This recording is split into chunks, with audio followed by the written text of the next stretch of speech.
from South Africa originally, and in South Africa we experience an abysmal state of affairs. And I hope that this talk will illustrate some of that, and also my intention is to end with you feeling hopeful.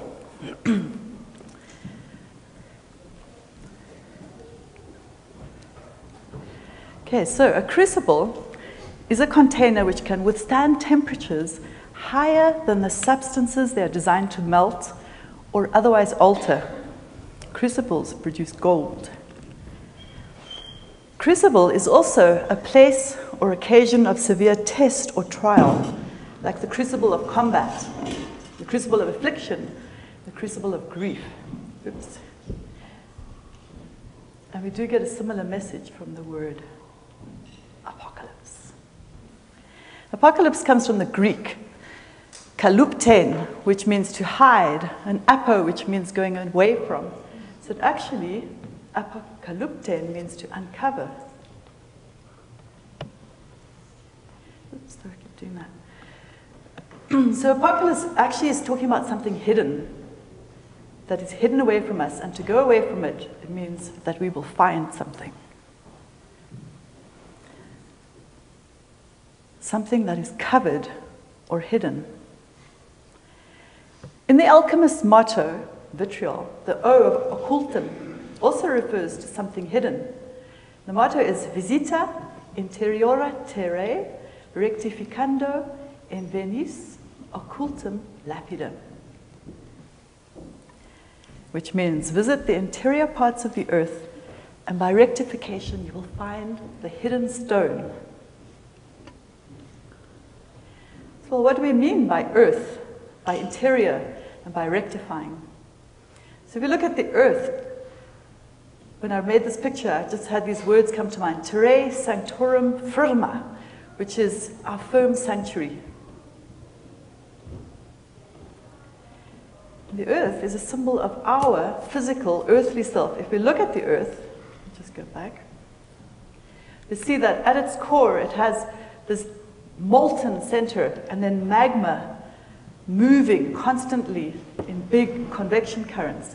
And then, right, like the skin of a peach is what we live on, the external crust. And then there's this atmosphere that has lightning and storms and movement and wind. And then we have this big electromagnetic shield around us.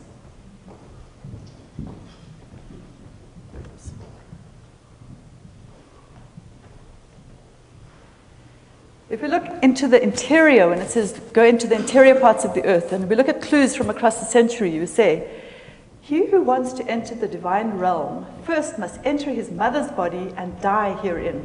That's from Paracelsus. Mother's body, the earth mother, as well as our own mother. And he who looks in the mirror first sees his own image, and he who looks at himself risks to meet himself. So, you know, being born in South Africa, it was really very confusing to see just basic human decency constantly being turned over. And so I started looking for ways to find out more about it. And this is one of the oldest maps of the world on the one hand, and the other one is the Tree of Life as a underground map. I think I'm holding this in the wrong hand. I also came across things like this, a map like this, like, what is this about? There's a tree in it, and I've heard a lot about the Yggdrasil tree that holds up the whole firmament from the Norse mythology, and of course the Kabbalah, which is derived from the sacred geometry of the flower of life, talks about a tree. So anyway, to descend into the earth is to become conscious of our inner world, because we're descending into ourselves, our earthly body, who we are, what we're doing, and what our motives are. An attention that's directed inwards opens into the underworld of the unconscious. We should really have trumpets here. The dark realm of Hades, of shadows and of monsters, and of potentiality. We just found out that's where our joy is as well. Tartarus, the psychic world deep in man where conflictive emotions resides, like lust for power, destruction, fear, hate, thirst, revenge, jealousy, melancholy. It's not easy to admit that these reside inside us, so we cut ourselves off from being aware of this dark realm, repressing our dark emotions into this Tartarus. And this is our heritage, and it dates back from ancient times. This descent is also called regressus ad uterum, which is the return into the uterus, to the primal state of being that we all carry in the darkness of our psyche. And here lie the causes and origins of our actions, and also the source of a rebirth. So rectificando, we're getting to that. It's one final mess out there. Oh yes, one fine mess. That's the writing on the walls. Once we enter the interior of our earthly existence, there arises this need to rectify, to put right, to straighten what has grown crooked, to reinstate our true nature.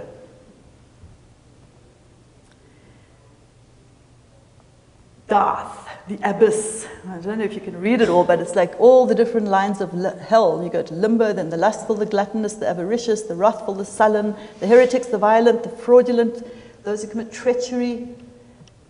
This is the abyss that sucks us down. And we don't have to look very far to see it around us. And clues from the Kabbalah as to how we overcome the abyss. They say we have the kingdom, and we have to have a foundation. We have to know about glory and victory and beauty and compassion and judgment. And then we get to the abyss, which is called Dart. Right here, in the heart area. And to cross the abyss, we need knowledge. And through knowledge, we can gain understanding and wisdom, and then open the crown of our lives. So to cross the abyss requires knowledge, self-knowledge. Humans are unsatisfied because our desires are limitless. And by unchaining ourselves from our selfish desires, we can experience a rebirth. This is the whole point of the devil card in the tarot. Repression chains the human to the very objects of repression, and purification can transmute these into positive elements, bringing us closer to our true essence. Milton wrote about Paradise Lost. He died before he could write Paradise Regained. He's left it to us. And as long as we do not take up this great work, as the alchemists call it, the alchemy, the transmutation of the self, pain and misery will disturb our lives. The dragon, who we meet guarding the threshold, corresponds to what Jung called the shadow, the name for characteristics and impulses which could be conscious, but which are denied. And then we see them and recognize them in other people. Characteristics are like egotism, laziness, intrigues, unreal fantasies, indifference, or being obsessed by money and possessions. In fact, the shadow is all that we are ashamed of. We can't discard them, but through self-knowledge we can rectify them and help them to shine in their original beauty, which is supposedly in service of the divine meaning whatever it is that created it all. To face darkness is to shed light there. To enlighten is to make the darkness conscious. And some say our job as human beings is to feel and be responsible for our emotions and to change and transmute them into higher feelings. In other words, we, humans, are a crucible. When we look at the earth, we see that it is a substance that can withstand temperatures so high that things can be altered and transmuted. And that's what we are. We have a human body, and it can withstand temperatures of our emotions that are like that boiling heart, the plasma inside us. So to ameliorate and improve this, we need to look at our emotions. And if we look into it, we see ourselves as a crucible for our emotions. We contain this huge inner world. Van Gogh said, everyone has it inside them, and at the most you might see a little wisp of smoke coming in their eye. The Hydra lived in a swamp, a place of primal instincts and passions, and anyone who gets involved in those emotions there, well, drowning is possible in there. That's why it's dangerous. And they sent in Hercules, the hero, who shot fiery arrows to get the dragon Hydra out of her hiding place in the cave. And then he cut off all her heads. But they immediately grew back. And I think they grew 2 back in each place that he cut off 1. And the more he cut, the more heads they grew.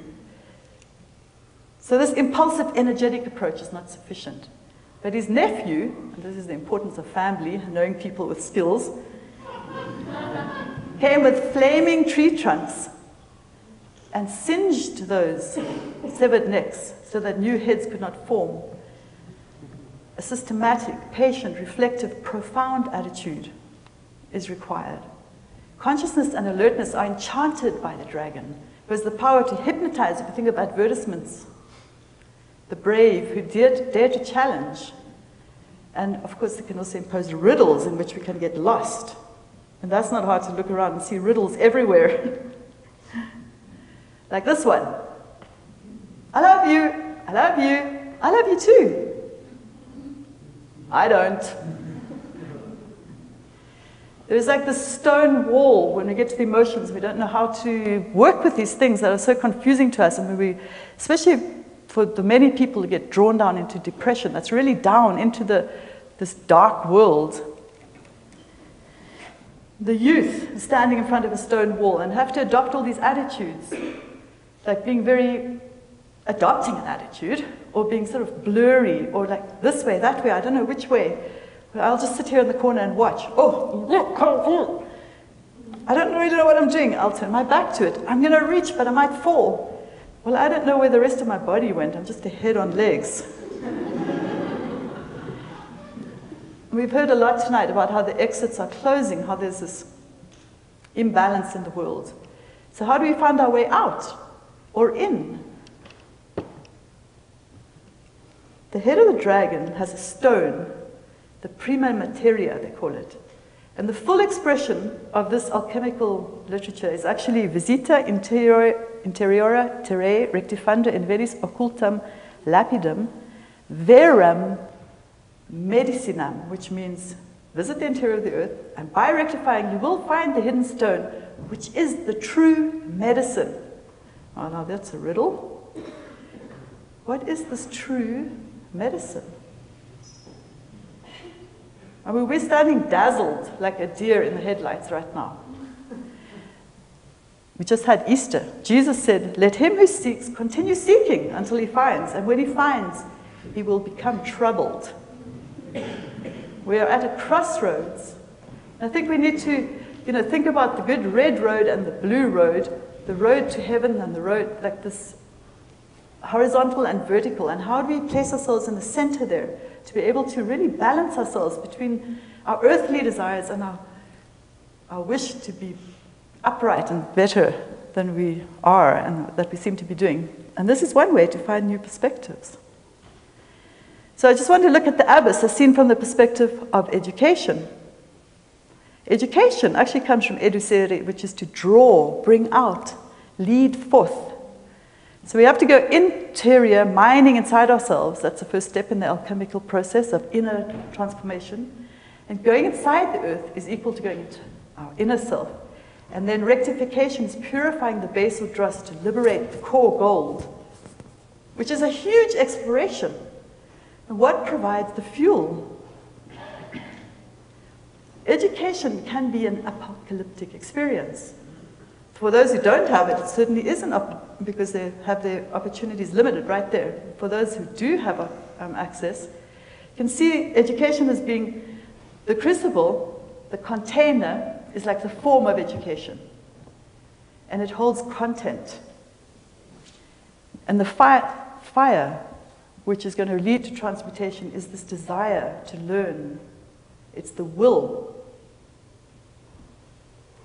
And we are inside that cauldron right now. No wonder we don't feel so comfortable. The most important thing is the content needs to be meaningful. If it's not meaningful, it doesn't reach the heart, and the heart can't be engaged. The heart, and that is the heart of the matter. The mystery of the heart. The heart has billions of little generators that are working in unison. And they make at each heartbeat an electrical output 40 to 60 times faster than brain waves, producing 2.5 watts of electrical energy, which is enough to light up an electric light bulb. This is coming from our heart. The energy forms an electromagnetic field that radiates some 12 to 15 feet beyond our body. The heart is more than a pump, because a pump is a piece of hardware. You can have a pump to pump your water, but it's not going to do anything unless it's got something that makes it work. So what is the source of power that makes our hearts work?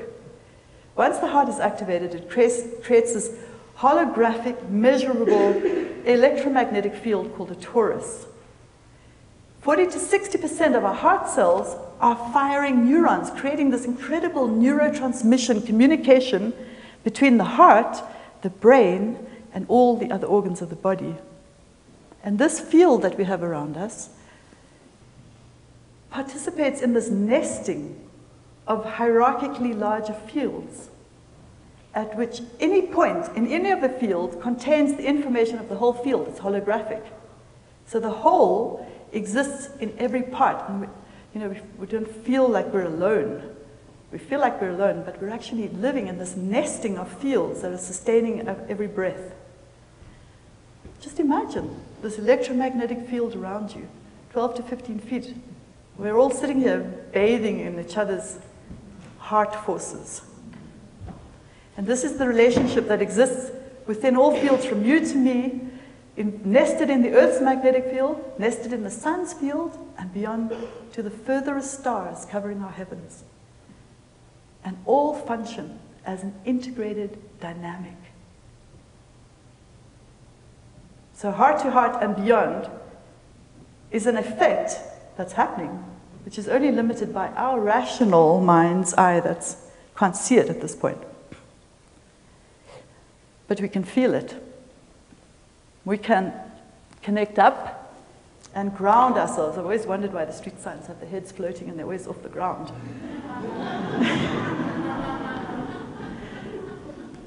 This is really important. Message from the trees. Slow down. Tap into our inspiration, our impulse, our creative energy, and balance it with a systematic, patient, reflective, and profound attitude. Work with nature. I mean, we have to. I was at the foot of Table Mountain in Cape Town, and there was this huge wind blowing, so like a hurricane, a gale. It lifted people off the ground. People didn't go outdoors, and I happened to be at the sea with this wind rushing down off the Table Mountain behind me. And I stood in the sea, and the water was all rushing in the opposite direction to the waves. And I just thought, you know what, we better make friends with this energy. Become responsible. Dream. Dreams are so important.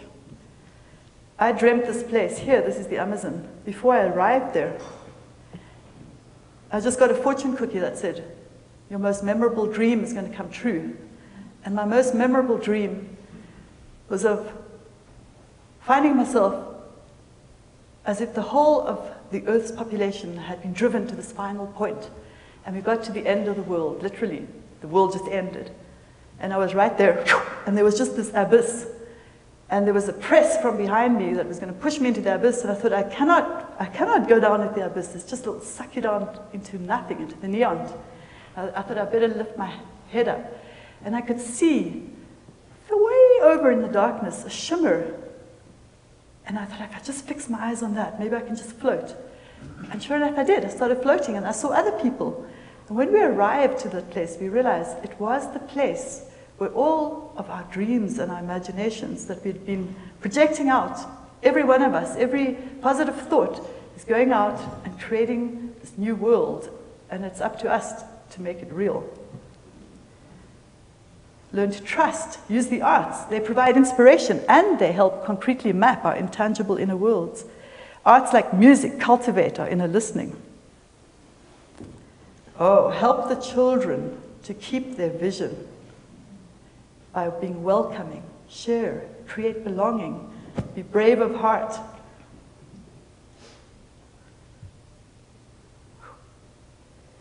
don't know what happened there. And then we'll find maybe the crossroads becomes the centering. Jesus said, let him who seeks continue seeking until he finds, and when he finds, he will become troubled. And when he becomes troubled, he will be astonished, and he will rule over the all. Apocalypse actually means revelation. Reveal is to awaken. And so it actually means the great awakening. Pronoia is the antidote for paranoia that we were hearing about. How the whole world is conspiring to shower us with blessings.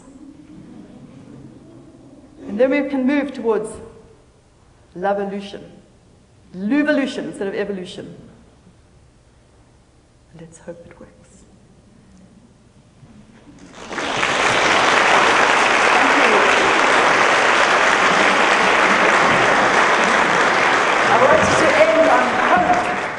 Because it's what we have.